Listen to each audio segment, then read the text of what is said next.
السلام علیکم دوستوں، جہاں رہیں خوش رہیں۔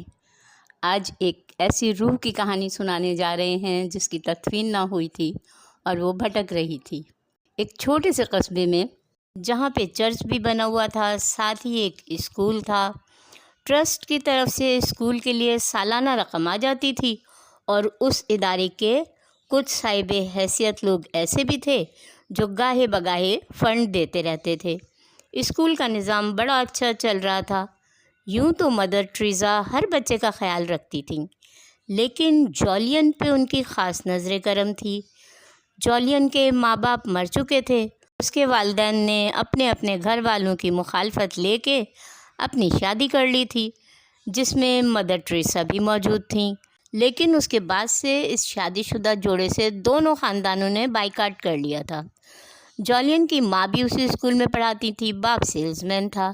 جولین کی پیدائش کے 9 سال تک تو سب بہت اچھے سے چلتا رہا۔ وہ اپنے ماں باپ کی بہت لاڈلی تھی۔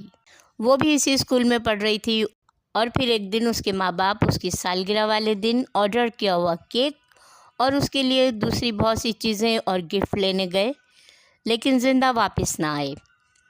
واپسی میں ایک بڑے ٹرک کی زد میں ان کا اسکوٹر آ گیا اور وہ گھر آنے سے پہلے ہی دم توڑ گئے۔ جولین کی تو دنیا اندھیر ہو گئی تھی۔ مدر ٹریزا اپنے طور پہ اس کا بہت خیال رکھتی تھیں، لیکن ماں باپ کی کمی تو کوئی پوری نہیں کر سکتا ہے۔ وہ اندر ہی اندر گھٹ گھٹ کے روتی رہتی تھی۔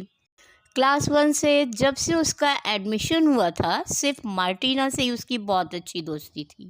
مدر ٹریزا نے اس کے والدین کے مرنے کے بعد اسے دوسرے بچوں کے ساتھ ہاسٹل میں ہی شفٹ کر لیا تھا تاکہ اسے اکیلا پن محسوس نہ ہو۔ دن گزرتے رہے۔ پادری مائیکل بھی اس کا بہت خیال رکھتے تھے، لیکن مارٹینا کو اکثر ایسا لگتا تھا کہ جولین پادری کو دیکھ کے عجیب سی ہو جاتی ہے۔ وہ جب مارٹینا کی موجودگی میں اس سے بات کرتے، اس کا ہاتھ اپنے ہاتھ میں لے کے بڑے پیار سے سہلاتے، تو جولین بے اختیار اپنا ہاتھ چھڑا کے ادھر ادھر کہیں بھاگ لیتی۔ مارٹینا اس کو ڈھونڈتی رہتی اور وہ کسی درخت کے پیچھے اسے چھپی ہوئی ملتی۔ کیا ہوا جولین؟ مارٹینا ہمدردی سے اس کا چہرہ اوپر کر کے پوچھتی۔ کچھ نہیں، وہ پھنسی پھنسی آواز میں بولتی اور اس کی آنکھیں نم ہوتی۔ جولین، تمہاری 12ویں سالگرہ آنے والی ہے۔ میں اپنے گھر میں تمہاری برتھ ڈے پارٹی مناؤں گی تمہارے ساتھ، مارٹینا نے اسے بتایا۔ نہیں، میرا برتھ ڈے نہیں، ممی پاپا بھی برتھ ڈے کی چیزیں لینے گئے تھے۔ وہ زور سے رو پڑی۔ مارٹینا نے بڑی مشکل سے اسے چپ کرایا۔ جولین کبھی کبھی مدر ٹریزا سے اجازت لے کے شام میں مارٹینا کے گھر آ جاتی اور پھر مارٹینا کے گھر میں بنے چھوٹے سے باغیچے میں پھولوں پہ آئی تتلیوں کے پیچھے یہ لوگ بھاگ دوڑ کرتی رہتی۔ باغیچے میں بنے جھولے پہ کبھی جھولا جھولنے کے لیے بیٹھ جاتی، اور پھر ایک صبح مارٹینا اسکول گئی تو پورے اسکول میں شور مچا ہوا تھا۔ جولین کا رات سے کچھ پتہ نہ تھا۔ پادری بھی ادھر ادھر پریشان پھر رہے تھے، بچوں کو ڈانٹ ڈانٹ کے پوچھ رہے تھے کہ جولین کہاں ہے۔ مارٹینا، کل شام جولین تمہارے پاس آئی تھی؟ میڈم ٹریزا نے مارٹینا سے پوچھا۔ نہیں میڈم، ہماری تو 2 دن سے ملاقات ہی نہیں ہوئی۔ سیٹرڈے کی صبح ماما اور ڈیڈ کے ساتھ نانو کے گھر گئے تھے، پھر سنڈے کی رات میں واپس آئے، اور میڈم کل شام سے تو اتنی تیز بارش تھی، تو جولین ہمارے گھر کیسے آتی؟